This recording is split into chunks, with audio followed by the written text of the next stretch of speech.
On behalf of the Patient Safety Authority, I'd like to welcome you to this webinar, the first of our Keys to Investigation webinar series entitled Keys to Investigation Reporting. My name is Chris Mamrell, and I will be one of your speakers for this program. We welcome any comments or questions, and all materials are being provided for your educational use. Now I'd like to introduce myself and our co-speaker for this webinar. Melanie Motz and myself are both patient safety advisors with the Patient Safety Authority. We both interact with patient safety officers and other various healthcare staff to identify safety hazards and risks and reduce patient harm. Melanie covers facilities in the eastern region of the state, while myself covers regions in this facilities in the southeast region. On that note, Mel, I'll now turn the program over to you. Thank you, Chris. Thank you, everybody, for joining us today for our first webinar in our Keys to Investigation project. To get started, I wanted to introduce our Keys to Investigation project.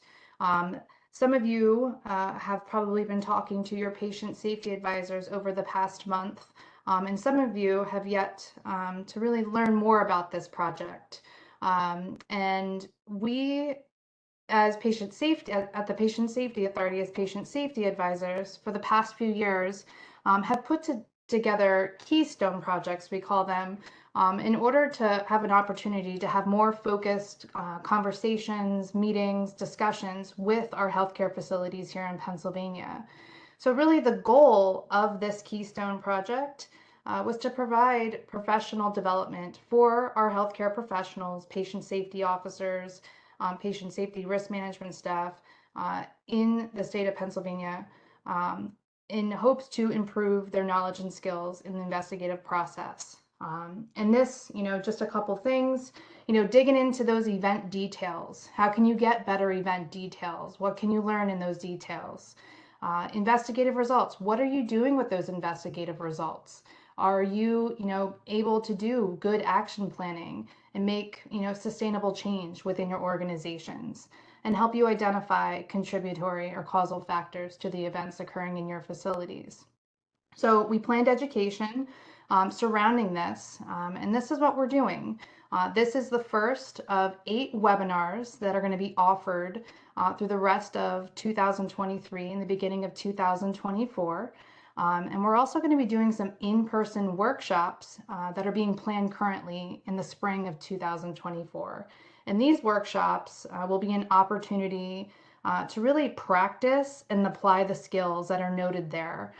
So process mapping, action planning, implementation, evaluation, and how are you measuring these?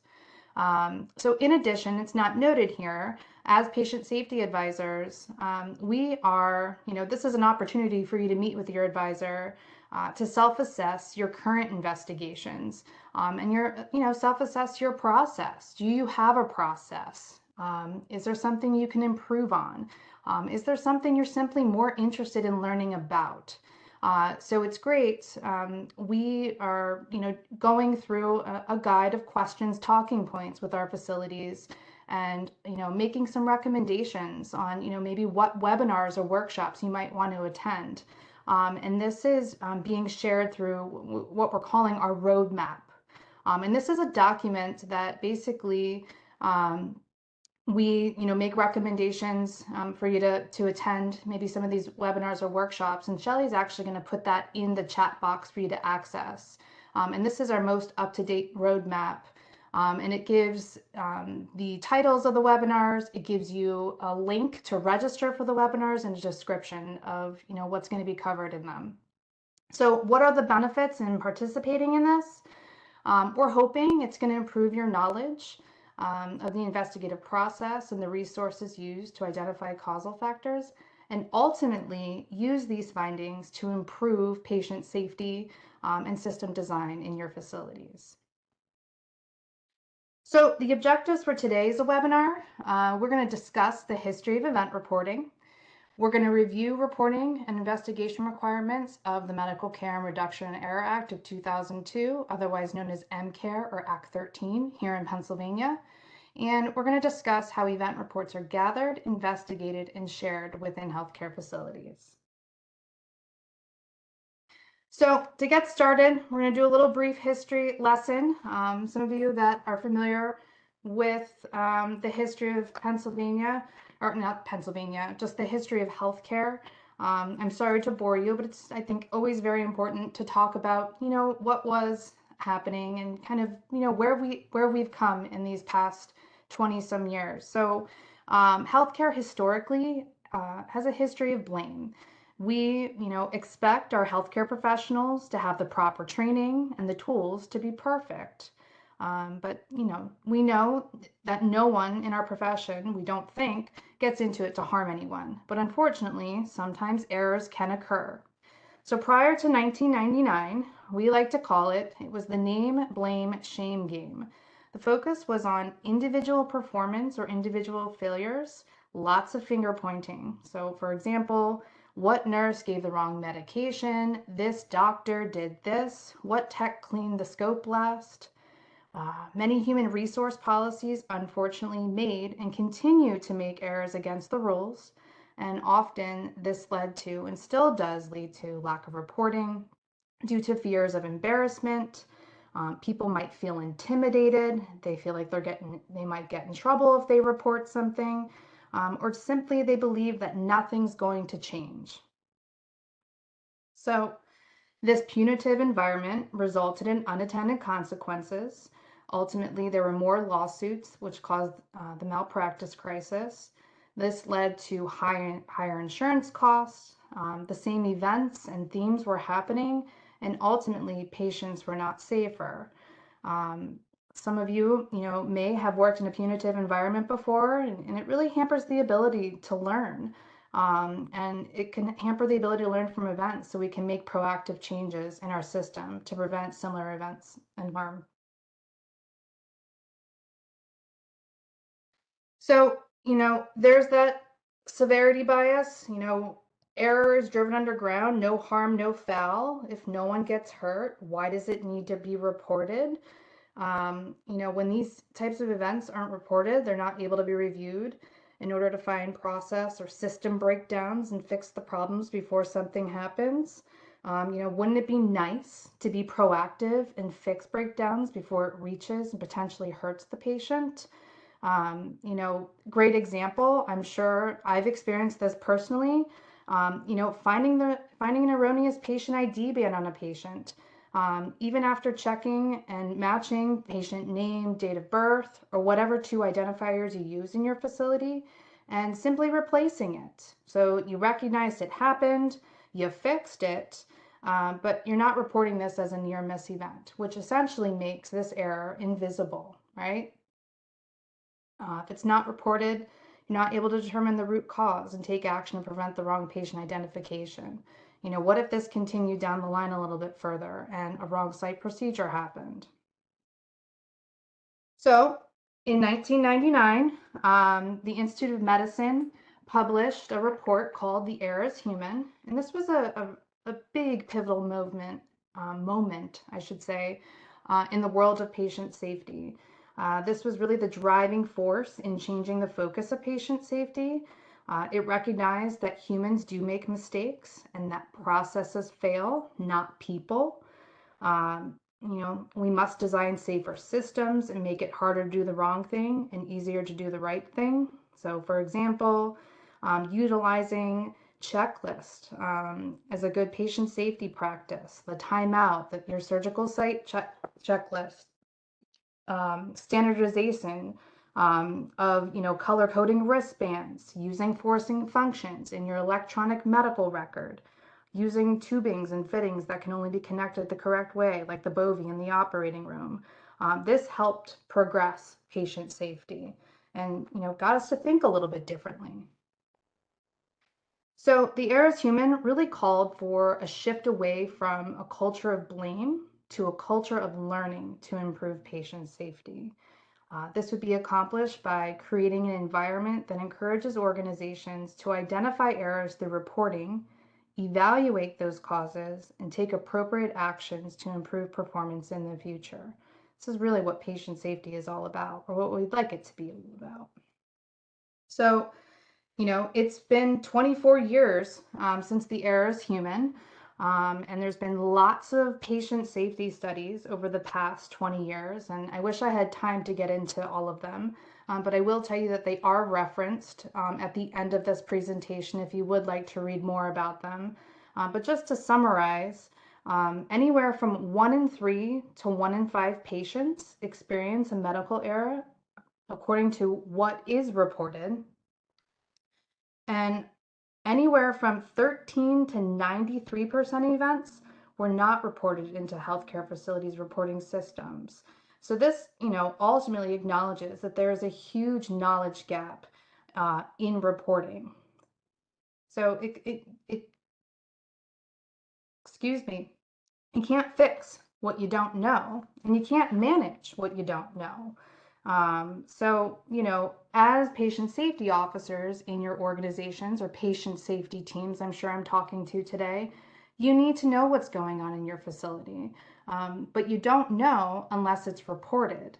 So how can you manage something if you don't know about it?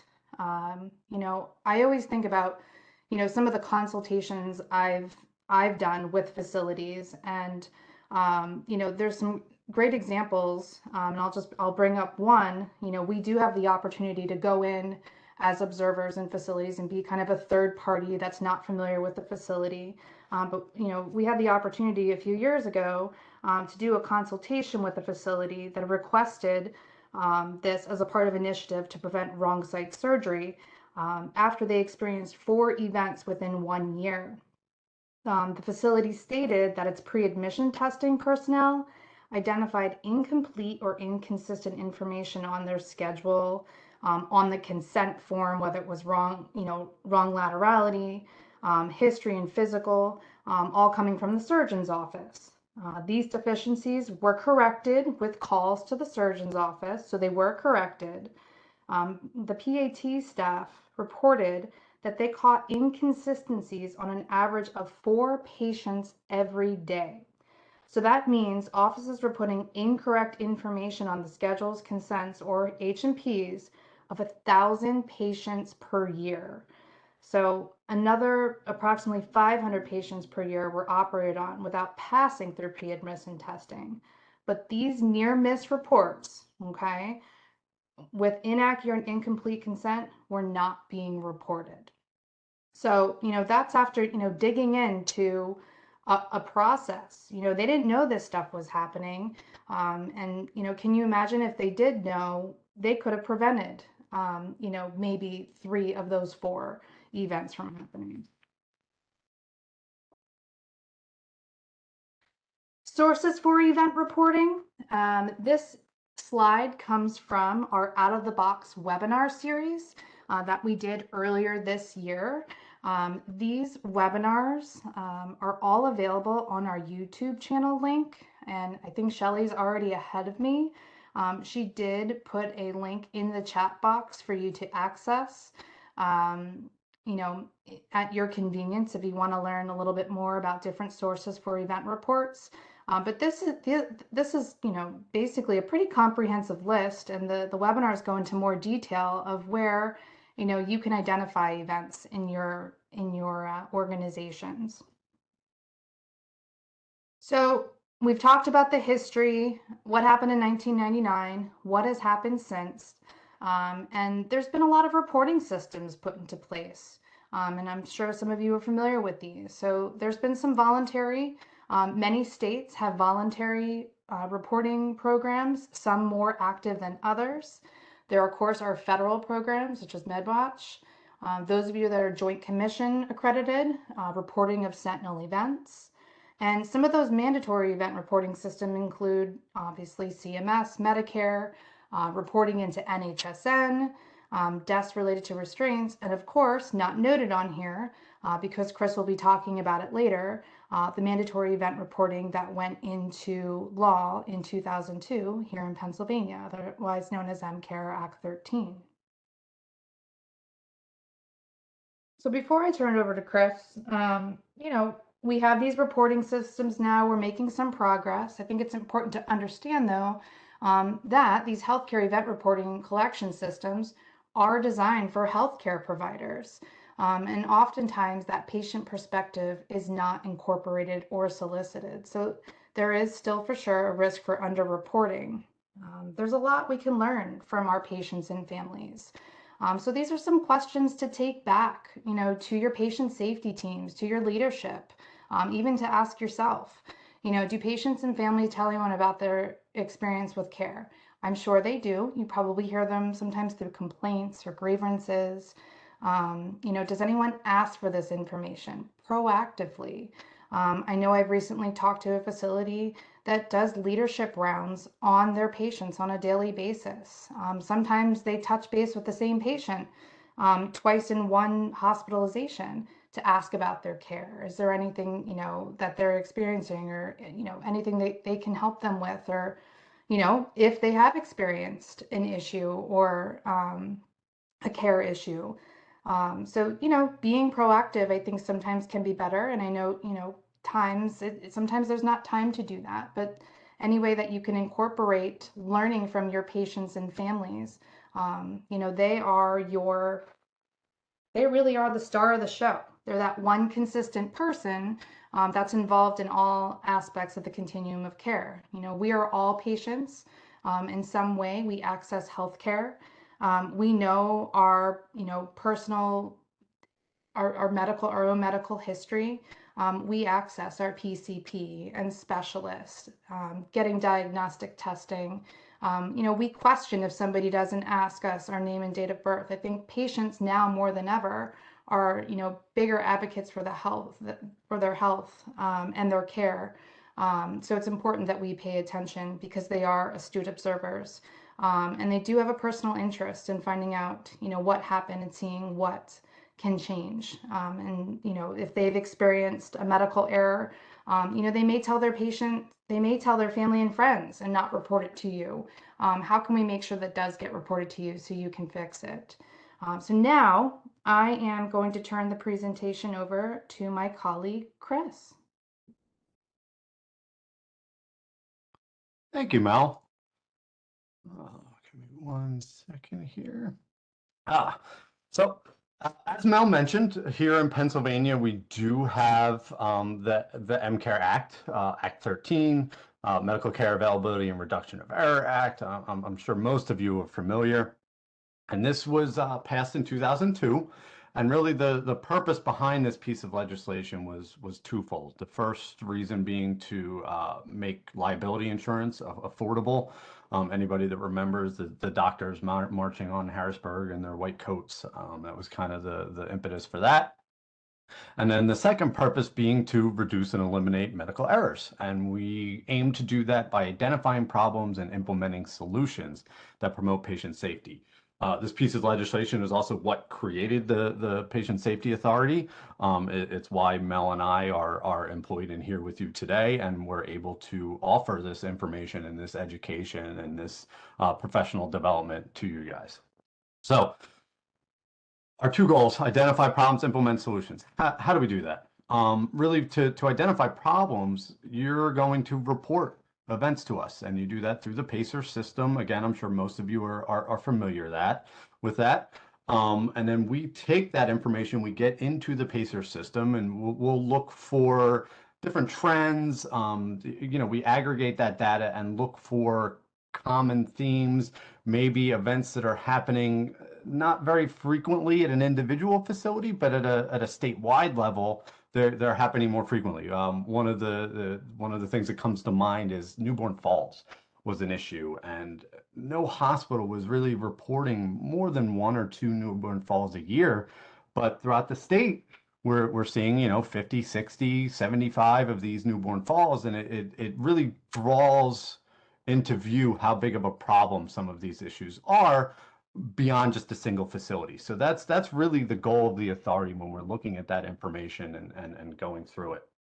And then the second step of that is, once we have this information, we're going to use the information that you guys give us in those reports. We're going to pull in other literature, other organizations that might be looking at this issue, and make suggestions and offer tools and different educational offerings and things like that that you see coming from the Patient Safety Authority. So this is really our goal. This is what we're doing at a statewide level. going back to that slide that Mel had with the timeline and the number of events that are getting reporting, we know we're not getting every event that happens reported into Pacers. Probably if you want to be optimistic, maybe 20%, probably closer to 10%, maybe less than that. So really, the quality of those reports and what we get from that report is very important. And we don't have the ability to really come into your facilities in most cases when we're invited and we have consults, but it's really beyond the scope to be able to investigate everything that's happening in each individual facility. So we have to rely on you guys to investigate, to kind of find some of these underlying causes, the factors that are contributing to these events. Hence this program and this series of webinars to assist with that process. So who reports? All the acute care facilities, hospitals, ambulatory surgery centers, birthing centers, abortion facilities, long-term care facilities, and nursing homes started reporting infections in 2009. That was Act 52, a separate piece of legislation. I'm not going to get too much into it. We also have the types of events, incident, serious events, your infrastructure failures involving your building, things like that. And on the right, you can kind of see it's mandatory in Pennsylvania. As Mel said, most states have some type of voluntary reporting system. Pennsylvania is really the only one that has mandated reporting of near miss events. Those events that aren't necessarily causing harm, still required to be reported in Pennsylvania. And the wrong side surgery deficiencies example was a great reason of why we're collecting at that, why we want you to be looking at that stuff and kind of diving into it. When you're doing reports, we don't want individual identifying information, no provider names, no patient names, no facility names if you're transferring, those kinds of things. All the information is, of course, confidential and non-discoverable. There's whistleblower protections built into the law. And then, of course, the requirements for notification and things like that, which we're not really going to get too much into today, because I do want to relate what we're talking about more towards the investigation piece of it. But if you do have any questions, reach out to your advisor, certainly, to kind of clarify any issues or questions you may have regarding the requirements of MCARE. Along those lines, one of the requirements of MCARE is that every facility needs to have a patient safety plan. This is laid out in Section 307, I believe. Those of you following along in your PA code can go to there to see these requirements laid out. Basically, your patient safety plan needs to identify your patient safety officer. It needs to delineate your patient safety committee and memberships. Here's what gets big. You need to have some type of internal reporting system available for your staff 24/7. Whether that's paper forms, whether it's a electronic version, it's a RL Solutions, or there's dozens of them out there now. You need to have some way for them to report into your facility system. I mentioned the whistleblower protections before. Really, we're not going to take any retaliatory action. This is really to promote reporting. We don't want people to be scared to report for fear that they're going to get fired, or for fear that they're going to say, well, you're hurting the company, you can't be doing this, those kinds of things. That's built in, that is a legal protection. I mentioned the written notification for serious events. And then that last bullet point, the notification, education, and compliance with plan as a condition of employment or credentialing. Basically, you need to educate your staff on your plan. So you need to tell them what's in your plan. You need to identify, let them know who your PSO is. Let them know who the members of your patient safety committee are. So if they have a concern, they know who to go to. Make sure they know how to enter a report. We'd hate to not have an event, a situation, anything not entered into a reporting system because the employee doesn't know what to do. As I'm sure most of you know, there's already enough barriers and reasons not to report and those that we don't need to add them. So we really want to make sure that your staff is aware of what needs to be done, what is reportable, and where they can go and do that. Along those lines, Section 308 of MCARE goes into this is what's required of the workers in your facility.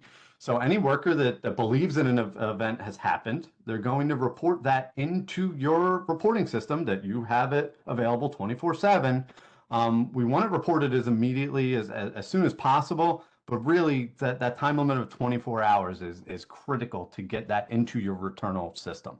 In a couple slides, I'm going to go over what the requirements are as far as taking that information and reporting it to Pacers.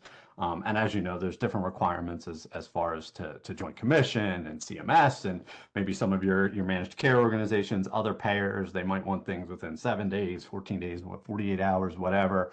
But really, you want to make sure that your staff are reporting something as soon as it happens. And that's for several reasons that I'm going to go over, but really if it's a safety issue, you want to know as soon as possible so you can protect your patients as soon as possible. If it's something that hasn't a chance to happen again, you want to remove that opportunity for it to happen again as quickly as you can.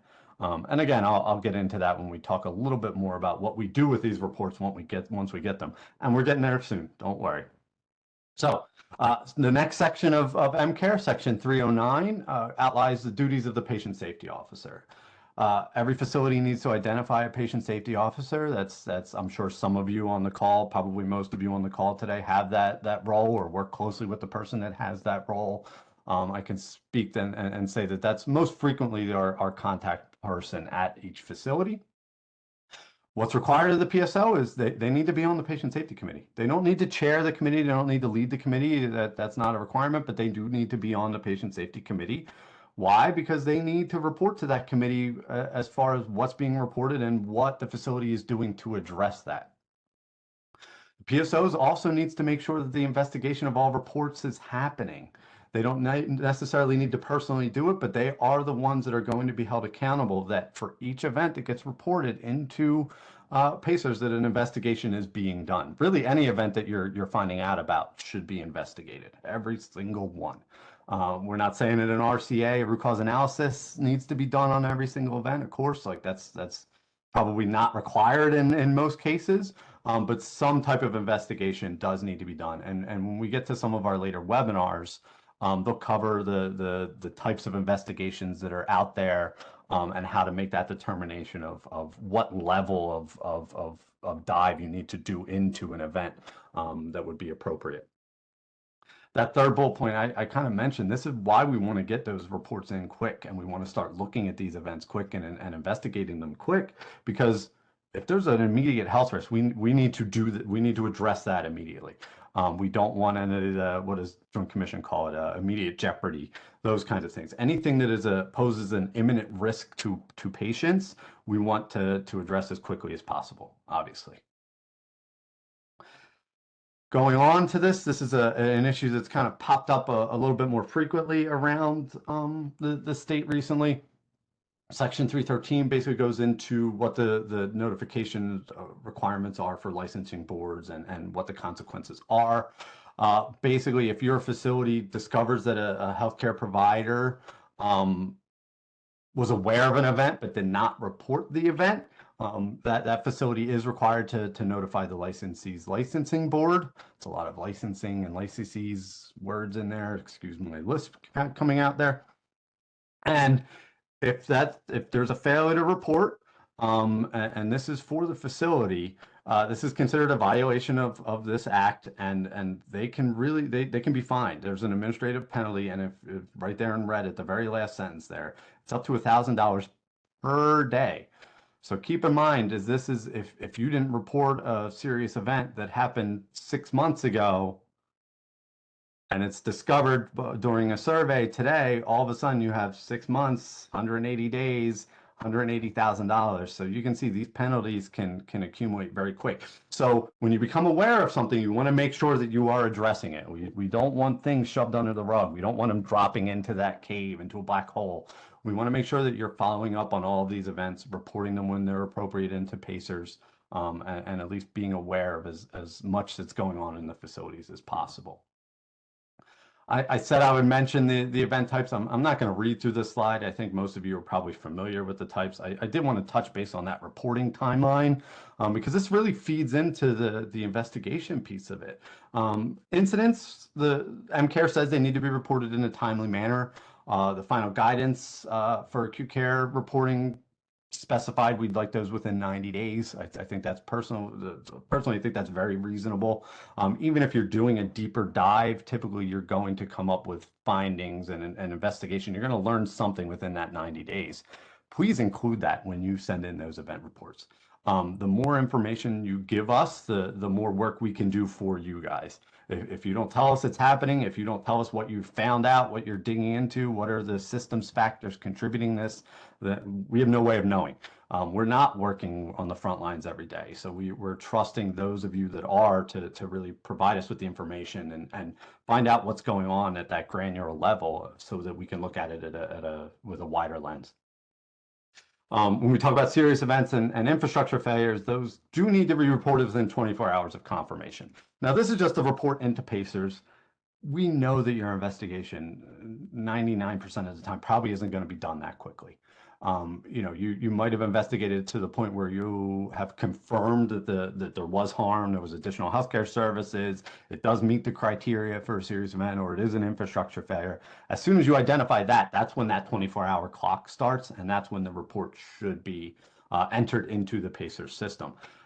It's also when your investigation should start, but again, we're not expecting that investigation to be completed within that 24 hours. That would be a tall ask.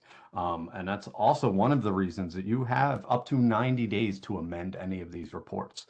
So once it is submitted, that 90-day clock starts, you can go in at any point during those 90 days and add additional details. So if you do your investigation and 2 weeks later you find out something that is relevant, that would contribute to the understanding of the event, we strongly, strongly, strongly encourage you to go back into Pacers and add that information, because that is really where we get the bulk of the data that we can use to make improvements. You need to tell us what's going on, and we can kind of help you address those issues. Reporting, again, there's a link here on this slide, and I'm sure, I think Shelly's going to put it in the chat bar as well. We do have a form for Pacers reporting tips that kind of goes through some of the requirements, what fields are required, what the character limits are in those kinds of fields, a lot more of the procedural stuff. And then you can see this diagram here where those events go. So be aware that when you enter in infrastructure failures and other, which is those deaths where someone was in seclusion restraints within 24 hours, those go just to the Department of Health. So when you talk to your advisor, when you talk to somebody at the Patient Safety Authority, just understand that we don't have access to that data. We're not going to see what you're entering in on infrastructure failures and those other reports. We do see all of the incidents and serious events, however. So really, again, as much information as you can get, that's great, because we take these in bulk. We'll put them into buckets and kind of look at them through a critical lens as a whole a lot of times, to really identify common trends. What are factors that are popping up? Is there an equipment issue that's coming across that you might have noticed once in your facility, but every facility where that piece of equipment was sent to is reporting this once or twice, and that's a bigger issue. So again, if you find out things, please go in, please make use of that 90-day amendment period. We very much appreciate it. Kind of along those lines, and it's on this slide. Mel mentioned that the severity bias. We always preach against severity bias. We want these good catches. Why do we want these near miss events? Why do we want these good catches? Well, it's mandatory. You have to, of course. But really, the reason is these are events that very much could have hurt a patient, but either we got lucky and they didn't, or somebody did a double check and caught it, or a family member spoke up, another staff member put a stop, and during timeout we identified it. Those kinds of things. These happen very much more frequently. Mel went 4 times a day.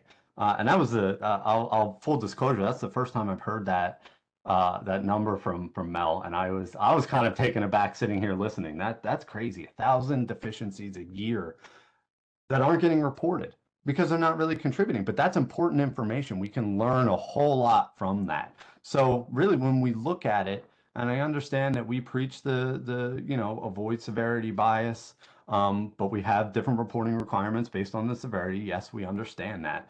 But when you're looking at it from a facility level, you really want to focus on these near miss and good catches, because they're happening 100 times more often than the events that do cause harm. They're often going unreported, and very frequently there are types of events where it might be a near miss this time. Next time, the same contributing factors might be present and the patient gets harmed. So this is really an opportunity to be proactive and head off some of those issues before they do harm a patient. An example of a near miss here, we have a patient scheduled to have cataract surgery on left eye. Surgeon inadvertently marked the patient's right eye in the pre-op. The pre-op nurse was about to administer dilating drops, and the left eye is ordered and noticed that the right eye was marked, notified the surgeon, they verified it, checked the documents, and switched up and did correct to the right eye. So in this instance, it's not a serious event. It is an incident. It would be a reportable event. This is a near miss. We did, our procedure was in place to catch it, but we can learn something from this. Why did that surgeon inadvertently mark the patient's eye? We don't want to blame it on the surgeon. We don't want to do just re-education and, those low leverage strategies. We want to say, okay, what contributed? Why did the patient mark the patient's wrong eye? Was the equipment, was their scope set up on the opposite side of the bed as it normally is for a left-eyed patient? Is this the only patient left eye in a day full of right eye scheduled patients? Those kinds of things. You want to look at those factors that are really contributing to why somebody is making a mistake. The big takeaway from Two Errors Human is we all make mistakes. Everybody in the world makes mistakes. Not my wife. I will put that caveat in. She is perfect. She never makes mistakes, but everyone else in the world, aside from Mrs. Mamrel, does make mistakes. Typically in high stress situations, as much as 4% of the time. So 4% of the time we're making mistakes. Hopefully we're catching them, but we want to make sure we know why those mistakes are happening. We want to make sure we have systems in place to catch when those mistakes happen. So reduce the opportunities to make mistakes and increase the opportunities to catch those mistakes before they reach the patient. Again, this is just kind of reiterating what I've went through. It's the law. You have to. That's the big reason for reporting near misses in PA. But we do, you can be proactive. Like I said, we can cut this off before it causes harm, before it results in an event that's a serious event where, somebody might be seriously injured or there might be a death involved. There could be litigation. If you can be addressing these issues, catching them first and be on the cutting edge of what's happening in your facility, you're going to have less problems on the back end, really. So that's why we encourage this so much. The other reason is we'll talk about events that don't cause harm a lot more. If there's an event that we have where somebody was seriously injured and now we're going to litigation and we have depositions involved and all this stuff, we're not going to be talking about that with our staff, probably not too much. We're not going to be talking about it with other facilities, certainly other systems. When we have these near miss events, these things that we can say like, hey, yeah, this almost happened, but we caught it because we're so great, we're awesome. We're more willing to share that information. And all of a sudden, we're sharing that information, and a facility that hasn't had any issues with a wrong site eye procedure all of a sudden sees what you guys have identified and are doing, and they'll make changes in their own institution, their own organization as a reflection of that. So really, this is going to serve both you and all of you collectively working for each other to address these issues. Taxonomy, really, when we talk about reporting in the investigations, and like I said, we don't have a requirement for a level of investigation you need to do. Some events you're going to get, and they're going to be pretty clear what happened, and you'll just need to confirm that, oh yeah, this happened because of ABC. Some of them are going to be a lot more complex, and you might not know. And if you think back to the Swiss cheese model, we might have 50 slices of cheese with different holes at different parts of our process. Healthcare is complicated. There's no two ways about it. We deal with a very complex set of processes, procedures, decision making, everything there. So we recognize that some of these will be very involved. You might have some very detailed investigations going on at some point. A lot of times it's going to be much more streamlined than that. So reporting, how does reporting really help you with investigations? It's going to vary depending on that report type. Some of them are going to be more involved, some less. But really, when you're collecting that event reports in your internal system, whether it's paper or electronic, you want to get as much information as possible. You want to ask those who, what, where, when, why, of course, the how. You're going to look for, okay, what contributed, the cause and effect, or contribute and effect kind of thing. What kind of popped up? Do you guys have a policy addressing what happened? Did the process follow that policy? If it didn't follow that policy, why didn't it follow that policy? There's always the what happened this time versus what was supposed to happen versus what usually happened. And those three things are usually very different. Because your policy says one thing, very frequently there's a gap between what your policy says and what's happening down on the front line. And really, you want to be aware of those gaps. You want to address those gaps. You want to fill them in. Because when we talk about, and we have other education that goes into this, I'm not going to go too into it, but when you identify workarounds and the shortcuts that are happening, those are really opportunities for you to address your process, to address your policy, and bring them more in line and make it more effective, more streamlined, more efficient for everybody involved. So you want to look at why are we not following a policy for whatever reason. That's what you're going to collect from your reporters. Once you get that report, you're going to, is this the first time we've heard about this? Is this the first wrong eye we had marked? Or is this something that's popped up before? What did we learn about it last time? Is it the cause of this the same reason? Did we never address it sufficiently last time? Did we address it and it corrected itself for a year and now it's popping back up again because people are falling into old habits, those kinds of things? What's out there in the literature? What does the literature say about this? Has other people experienced these problems? Anyone else in PA that we can share information with and exchange and talk to our advisor and figure out what's going on out there? Our recent safety alert on the Ozempic is kind of a good example on that. This is something that we see and we got reported from a couple facilities. Actually, Mel and I were in that meeting where it got brought up the first time, and we said, "Wow, this is an issue that I wasn't aware of." We kind of made more people aware of it, and all of a sudden, other facilities are like, "Yeah, no, we've experienced that too, and this is a widespread issue that we want to address and make everybody aware of now." Okay. So when you're collecting it, yes, everything in the left is important there. We want the who, what, where, and why. We want to delve as much in as possible. Where are we going to get that information is you want the person that was involved in the event to write your report.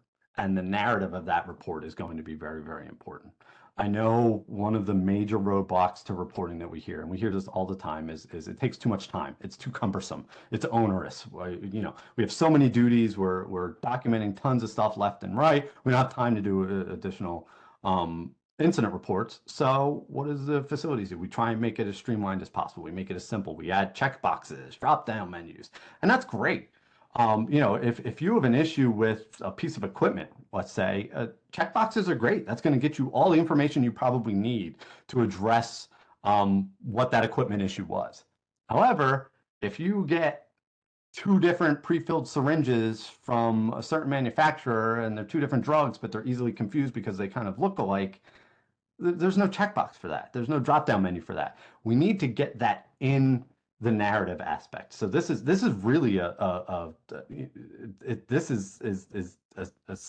seminal component of event reporting. We need to have these good narratives, and really the problem is, and studies have found this. There was a recent study that looked at two different hospitals that said, okay, of all the reports they got, over a third of them didn't have sufficient information to really say whether this was preventable or what contributed, what human factors were involved. They just really didn't give you enough to really identify what even necessarily happened and why, yet alone what we can do about it and what I might have contributed to it that isn't readily apparent. So when you do that education on your patient safety plan, on your reporting system, you want to get into what you're looking for from your narratives. Let's do a better job of informing our frontline staff of how to write a narrative.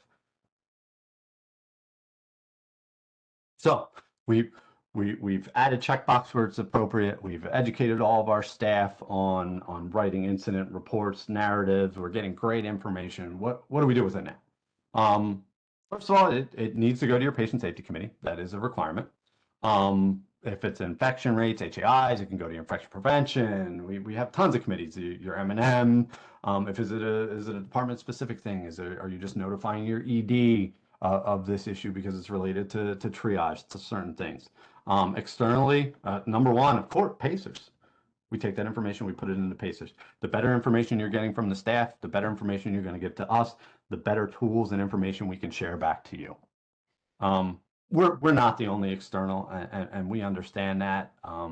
Those of you that know with like NHSN is we do as much as we can to reduce the burden and the need to double report things, but It's going to happen.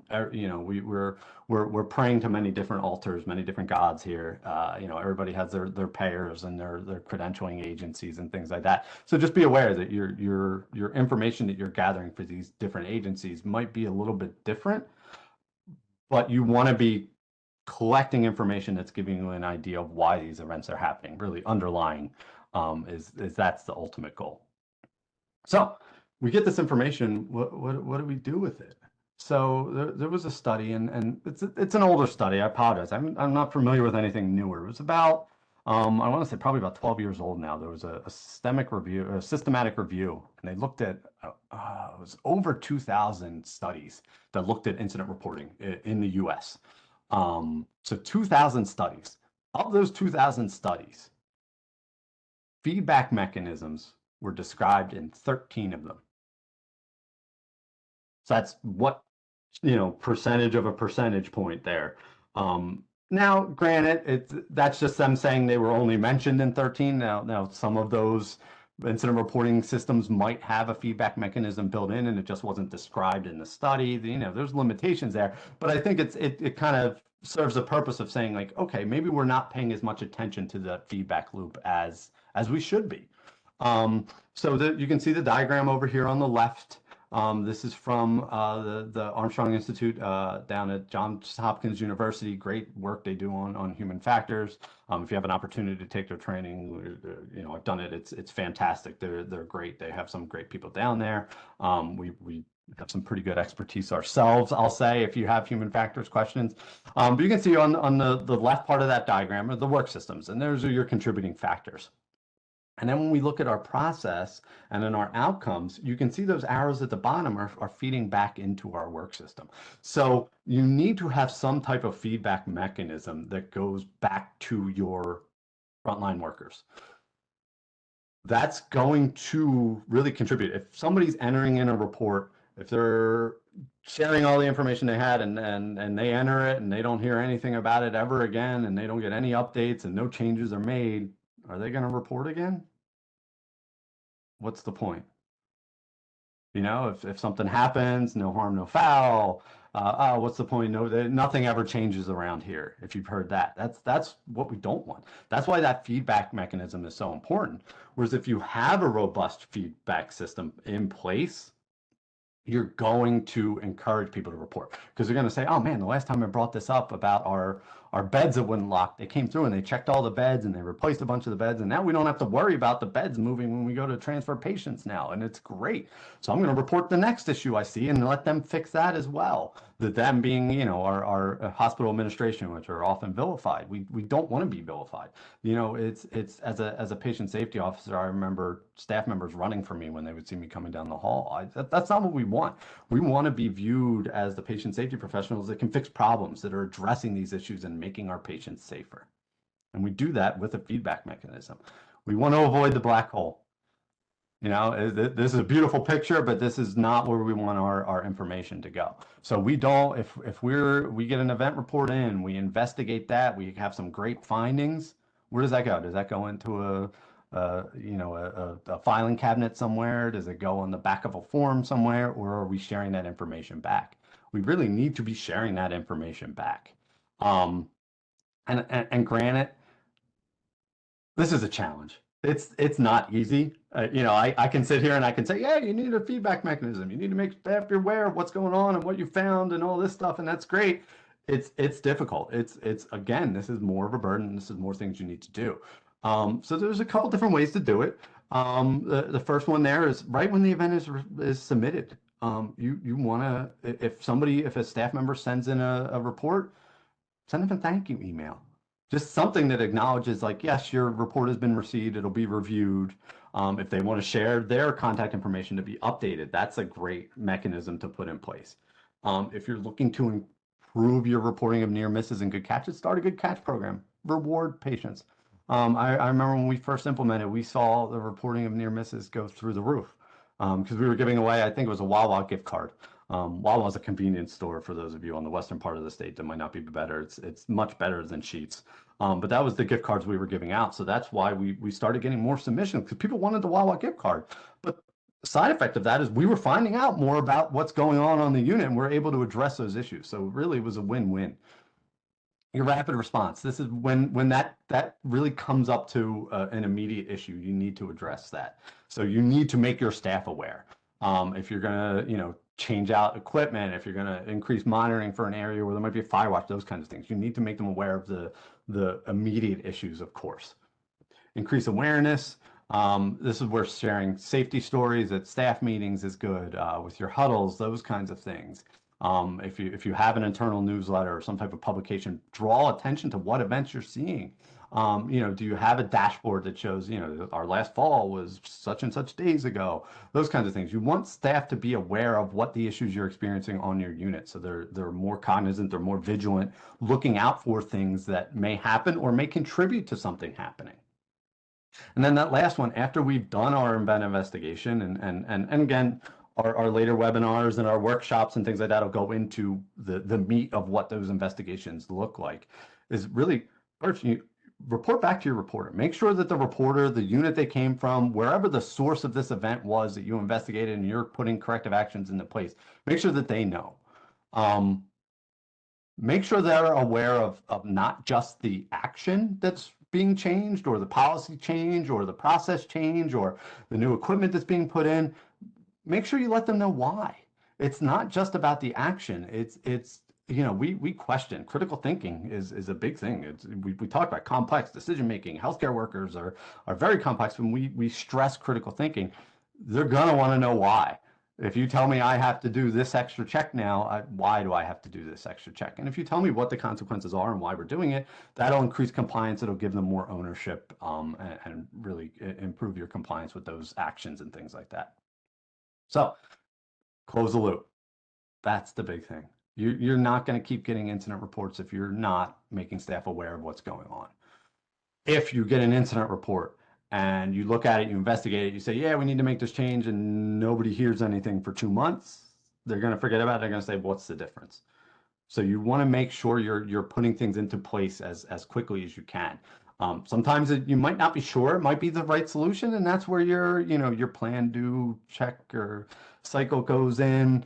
You might do a pilot on a unit and say, okay, does this work? And again, we'll go more into detail with the action planning when we get to that section of our series. I already mentioned not just the changes and the actions that are required of your staff, but the information. Why is this happening? And you're going to see that you're going to have a safer unit. The more feedback you provide, the more your staff are going to buy into your patient safety efforts. So you're going to have allies. You're going to have staff that are going to be telling you more about things, that are maybe going to start gathering some of that information of the who, what, when, where, why, how, contributing factors before they report you something to you. Wouldn't it be great if somebody says, instead of just oh, patient fell, they say, oh, patient fell because there was a wet floor, and because the leaks due to the rain were out of wet floor signs and the patient wasn't aware. Then like, oh wow, we can immediately order new wet floor signs. And you let your staff know that, hey, we had this fall, there was a wet floor, we didn't have signs because we had too many leaks, we ordered more signs. And we're probably going to fix the leaks in the roof too, long-term solution. But you really want to, as soon as you have a solution, you want to communicate that while you're working to really make improvements. Okay. We mentioned those studies on the timeline are available here, as well as some additional resources. There's a couple pages, so if you're looking for after summer reading, here you go. Those 3 slides there. And now I'll turn it back over to Mel. Thanks, Chris. This concludes the slide presentation portion of our program. Now we'd like to begin our question and answer period. I'll just jump right in and say thank you, Megan, for posting. We do have a great webinar on using feedback to kind of break out of that black hole, and she posted the link there. So you can follow that if you are looking for more information on building up a feedback mechanism, a feedback system, because it really is of vital importance. Thanks, Chris. I did see there was a question that came through during your part of the presentation from Kelsey. She asked, transfer to a higher level facility for evaluation and monitoring of patient chest pain. Would that be a serious event or incident? Kelsey, I have more questions when I read your question. It could be either a serious event or incident, depending on how you answer my remaining questions. So I'm going to direct you to your patient safety advisor to discuss that event in more detail. I see we have a question from Robin as well over here. How do you close the loop when you're only one person? So hard to do all the work and get the loop closed. Yeah, I empathize, Robin. I've been there. I think most of most patient safety professionals are wearing multiple hats at this point. You're doing, probably multiple jobs. There's a lot of event reports coming in. Really, if you can automate it, that's great, especially with that immediate feedback to your reporters to kind of thank them. The other way is do it as regimented as generally as you can. So if you have a newsletter and you can include information in that newsletter, that's kind of digestible. It doesn't always have to be as things are happening if it's not that immediate risk situation. So you can kind of wait and once a month if you're putting out information like, hey, I'm preparing my patient safety committee report. This is what we've improved. Let's put this in a format where we can share it widespread throughout the facility. That would be my recommendation is kind of try and combine it where you can and involve other people if you can pull somebody in because this is really we're getting to the point now I think and I'm going to try and avoid staying off I'm going to try and stay off my soapbox here but patient safety has to be important in your facility so you need to make sure that the resources are being dedicated to that and I think with feedback and providing that feedback will make your staff more aware of it and they'll start helping out a little bit more when they're doing those reports and things like that. Like I said, this is the feedback mechanism isn't just for the staff. It's for the PSOs as well. It's going to get you back better information. Most of the studies show that if you're sharing information back, the next time somebody reports something is they're going to try and give more to you. So I hope that answered the question. I wish I had something more concrete. That's just one of the challenges.